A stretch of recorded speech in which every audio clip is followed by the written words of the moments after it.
السلام علیکم ورحمۃ اللہ وبرکاتہ۔ ناظرین، آج کی اس ویڈیو میں ہم جانیں گے کہ ایک اللہ والے نے ایک لڑکی کو بندر کیوں بنا دیا۔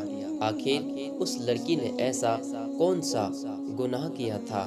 ناظرین، یہ ایک ایسا سبق آموز واقعہ ہے جسے سمجھنے کے لیے آپ اس ویڈیو کو آخر تک لازمی دیکھے گا۔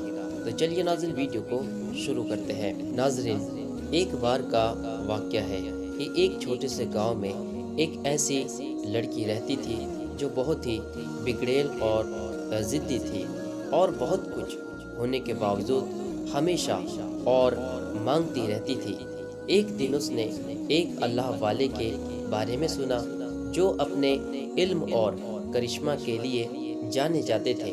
جب اس لڑکی نے اس اللہ والے کے بارے میں سنا تو یہ بھی اپنے دل میں کچھ ارمان لے کر کچھ خاص پانے کی امید میں اس اللہ والے کی تلاش میں نکل پڑی، جو کہ وہاں اللہ والے گاؤں کے کنارے ایک جنگل میں رہتے تھے۔ ایک لمبا سفر طے کرنے کے بعد اس لڑکی نے اللہ والے کو ایک پیڑ کے نیچے شانتی سے بیٹھے ہوئے پایا۔ اس لڑکی نے اللہ والے سے کہا کہ میں آپ سے کچھ خاص مانگنے آئی ہوں۔ میں چاہتی ہوں کہ میں دنیا کی سب سے امیر اور سب سے خوبصورت انسان بننا چاہتی ہوں۔ اللہ والے نے اس کی طرف دیکھا اور جواب دیا، سچی سندرتا اور مول بھیتر سے آتے ہیں، بھوتک دھن سے نہیں۔ لیکن یہ لڑکی بہت جدی تھی۔ اس نے کہا، میں یہ نہیں سننا چاہتی، مجھے وہی چاہیے جو میں نے مانگا ہے۔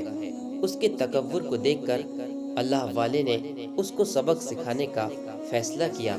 پھر انہوں نے قرآن کی کچھ آیتیں پڑھی اور وہ لڑکی ترنت ہی بندر کی شکل میں بدل گئی، اور گھبرائی ہوئی وہ لڑکی ادھر ادھر اچھلنے لگی۔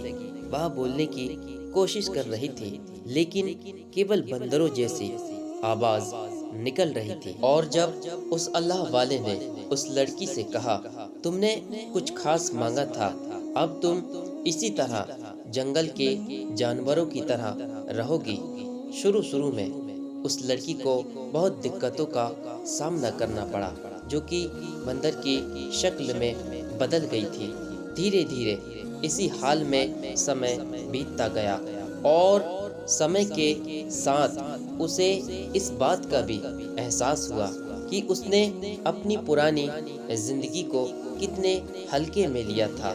اس کے آس پاس کے جانور سادگی سے رہتے تھے اور وہ اپنی زندگی میں بہت خوش تھے۔ ایک دن جب وہ ایک ندی کے کنارے بیٹھی تھی اور اپنی نئی زندگی کے بارے میں سوچ فکر کر رہی تھی، تو پھر وہی اللہ والے وہاں سے گزر رہے تھے، اور انہوں نے اس لڑکی سے کہا، کیا تم نے وہاں سیکھ لیا جو تمہیں سیکھنے کی ضرورت تھی؟ تو پھر اس لڑکی نے کہا، ہاں، میں اب بالکل پوری طرح سے سمجھ چکی ہوں کہ سچی خوشی ہمارے پاس جو ہے اس پر خوش رہنے سے ملتی ہے، یعنی ہمارے رب نے ہمیں جو کچھ دیا ہے اور جتنا دیا ہے، ہمیشہ اس پر خوش رہیں اور رب کی رضا پر راضی رہیں، اور ہمیشہ اس کا شکر ادا کرتے رہیں، اور اسی طرح رب کی رضا پر راضی رہتے ہوئے زندگی کو خوشی خوشی گزارتے رہیں۔